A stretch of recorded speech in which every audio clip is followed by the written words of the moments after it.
ASP.NET Core 3.1 के core tutorial में आपके सामने हैं और आज के इस ट्यूटोरियल में हम बात करेंगे कि हम किस तरह कॉन्फ़िगर कर सकते हैं entity framework core database first को अपने ASP.NET Core 3.1 एप्लीकेशन में।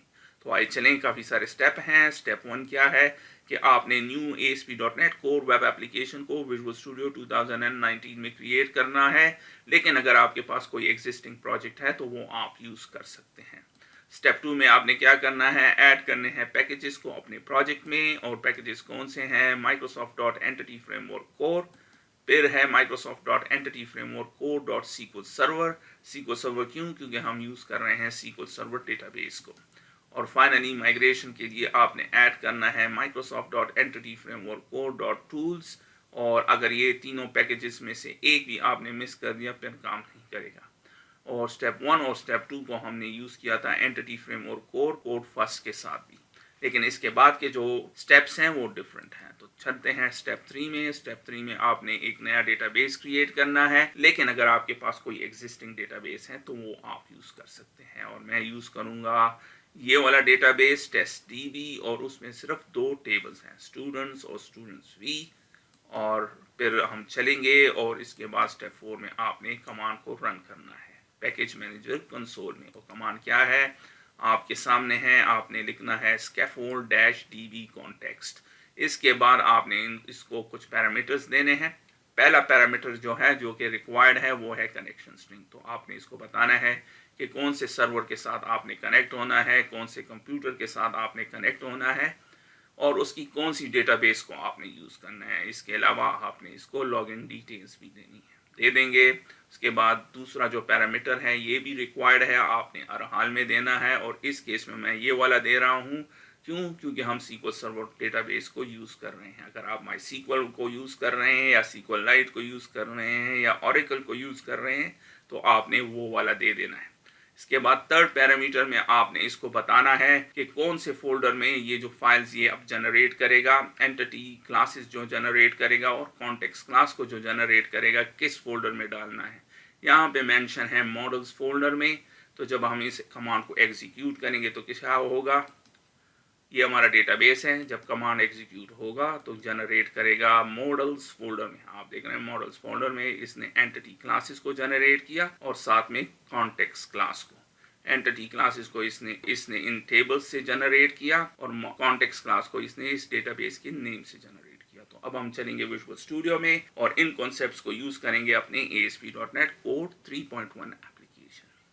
सबसे पहले हम क्रिएट करेंगे न्यू प्रोजेक्ट। अगर आपके पास कोई एग्जिस्टिंग प्रोजेक्ट है तो वो आप यूज़ कर सकते हैं। तो फाइल मेन्यू, फिर न्यू और फिर प्रोजेक्ट।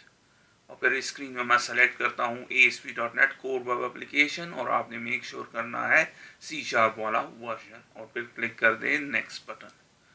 इस स्क्रीन में मैं सारी चीज़ें डिफ़ॉल्ट रहने देता हूँ। अगर आपने कोई चीज़ चेंज करनी हो तो चेंज कर दें और फिर क्लिक कर दें क्रिएट बटन। तो आपके सामने ये स्क्रीन ओपन होगी। यहाँ से मैंने सेलेक्ट करना है .NET Core और यहाँ से सेलेक्ट करना है ASP.NET Core 3.1 और उसके बाद मैंने सेलेक्ट करना है template web application model view controller और इनेबल कर देना है रेजर रन टाइम कंपाइलेशन और क्लिक कर दें क्रिएट बटन। तो ये हमारे लिए क्रिएट कर देगा ASP.NET Core 3.1 एप्लीकेशन जो कि आपके सामने है। इस स्टेज पे रन कर लेते हैं इसको। तो आपके सामने है, काम कर रहा है। क्लोज कर लें इसको। अब हम क्या करेंगे, सबसे पहले ऐड करेंगे पैकेजेस को। तो राइट क्लिक कर दें डिपेंडेंसीज पे और फिर manage NuGet packages open हो जाएगा। ब्राउज में चलते हैं और सर्च कर लेता हूं मैं एंटिटी, आपके सामने है। अब मैं सेलेक्ट कर लेता हूं सबसे पहले जो पैकेज ऐड करनी है Microsoft dot entity framework core, लेकिन इसके लिए आपने जो वर्जन सेलेक्ट करना है 3.1.10 इंस्टॉल कर लें, ओके कर लें, आई एक्सेप्ट कर लें। इंस्टॉल कर दिया इसने। अब नेक्स्ट जो है वो है Microsoft dot entity framework core dot SQL server. यहाँ पे चलते हैं, वर्जन 3.1.10 सेलेक्ट करते हैं और इंस्टॉल पे क्लिक कर लेते हैं।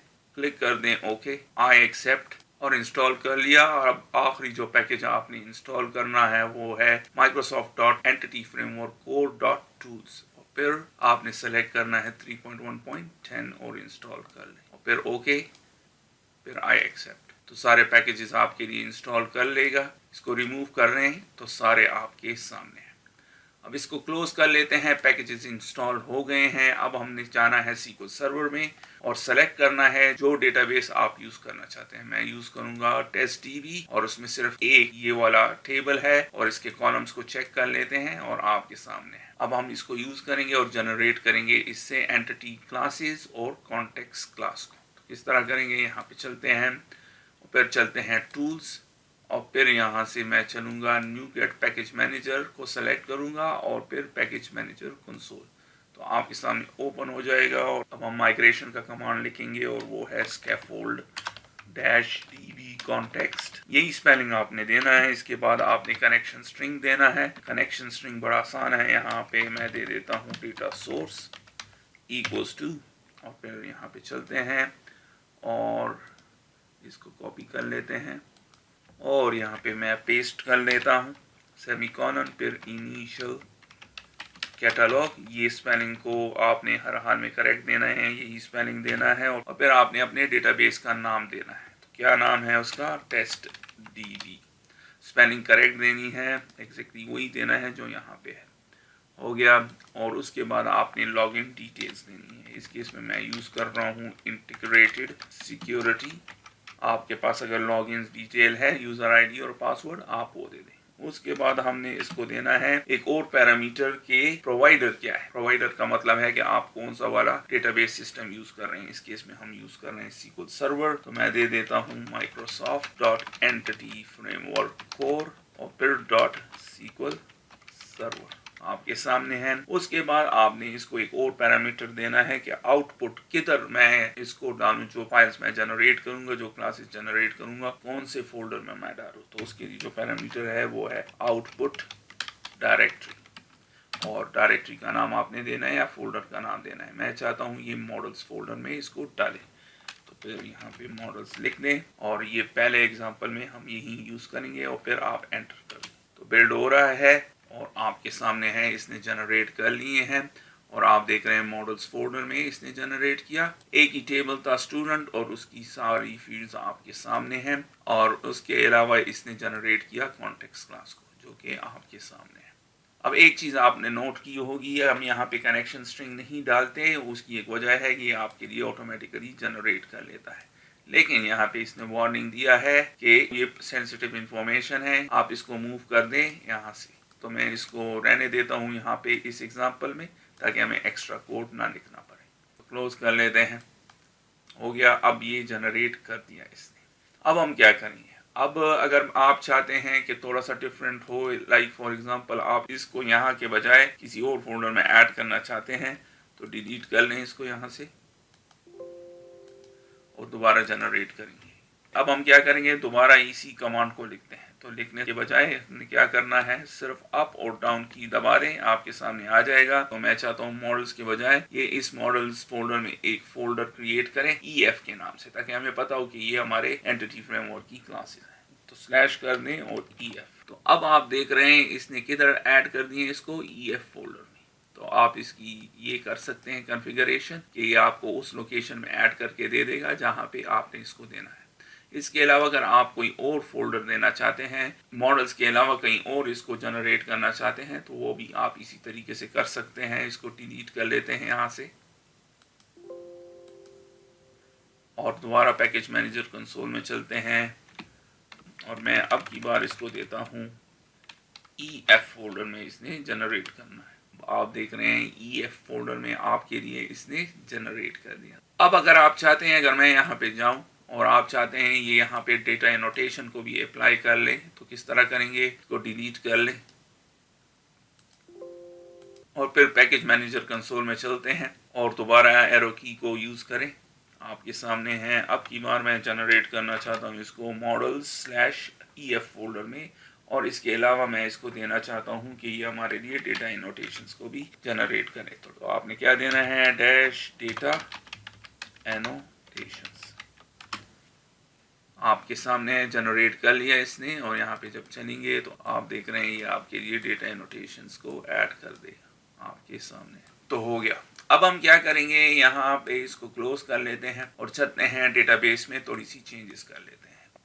और मैं यहाँ पे एक और टेबल क्रिएट कर लेता हूँ। राइट क्लिक कर दें टेबल्स पे, न्यू टेबल, और यहाँ पे मैं ऐड कर लेता हूँ स्टूडेंट फी आईडी इंट होना चाहिए, और यहाँ पे कर लेता हूँ स्टूडेंट आईडी इंट, और यहाँ पे मंथ इंट, ईयर इंट, और छोड़ देते हैं यहाँ पे। सेव कर लें और फिर इसको नाम दे देता हूँ स्टूडेंट्स फीस, और ओके कर लें, रिफ्रेश कर लें। अब आपके सामने है 2 टेबल्स हो गई। अब दोबारा आपने इसको जनरेट करना है या अपडेट करना है ताकि यहाँ पे जो एंटिटी क्लास है स्टूडेंट्स फीस के लिए वो भी जनरेट हो जाए। तो किस तरह करेंगे, थोड़ा सा चेंज है, एग्जैक्टली वही है आपके सामने है, सिर्फ आपने लिखना है डैश फोर्स। आप देख रहे हैं दोबारा इसने जनरेट किया आपके लिए, वही आपके सामने है। अब अगर आप इन दोनों को लिंक करते हैं तो तब क्या होगा, यहाँ पे चलते हैं। और लिंक करने के काफ़ी तरीके हैं। मैं डेटाबेस डायग्राम को यूज़ कर लेता हूँ, न्यू डायग्राम, यस, दोनों को ऐड कर लें, क्लोज कर लें, और ये वाला जो स्टूडेंट फी है ये एक दूसरे पे डिपेंडेंट है, सिर्फ ड्रैग कर लें, आपके सामने ये आ जाएगा। क्लिक कर दें, ओके ओके, सेव कर लें और ओके कर लें, यस कर लें, क्लोज कर लें, हो गया लिंक। दोबारा उसी कमांड को यूज़ करेंगे क्योंकि चेंजेस किए हैं और आपके सामने है। अब क्या होगा, लिंक होगा, आप देख रहे हैं लिंक हो जाएगा स्टूडेंट फीस। क्यों, क्योंकि हर स्टूडेंट की कुछ स्टूडेंट फी होती है, तो आपके सामने है। इसके अलावा अगर आपने डेटाबेस की कॉलम्स को चेंज किया, ऐड या डिलीट किया, तब क्या होगा, तो यहाँ पे चलते हैं और डिज़ाइन में चलते हैं, एक कोड डाल देता हूँ, अमाउंट पेड डेसिमल 18,2, सेव कर लें, चेंज हो गया है अब हमारा टेबल। तो दोबारा चलेंगे और पैकेज मैनेजर कंसोल, एग्जैक्टली वही हमने कमांड यूज़ करना है, डैश फोर्स। एक्स्ट्रा क्या है यहाँ पे, डैश फोर्स। तो यहाँ पे चलते हैं स्टूडेंट फी और इसने ऐड कर दिया है अमाउंट पेड। तो इस तरह आप कर सकते हैं, ये ज़्यादा इजी है, इसमें स्टेप्स कम है कंपेयर अगर हमने इसको कोड फर्स्ट के साथ करना है, लेकिन दोनों के अपने अपने एडवांटेजेस हैं। और इस ट्यूटोरियल के बाद मैं ज़्यादातर यूज़ करूँगा डेटाबेस फर्स्ट। तो इस ट्यूटोरियल में हमने तफसील से बात की कि हम किस तरह कॉन्फ़िगर कर सकते हैं entity framework code database first को अपने ASP.NET कोर 3.1 एप्लीकेशन।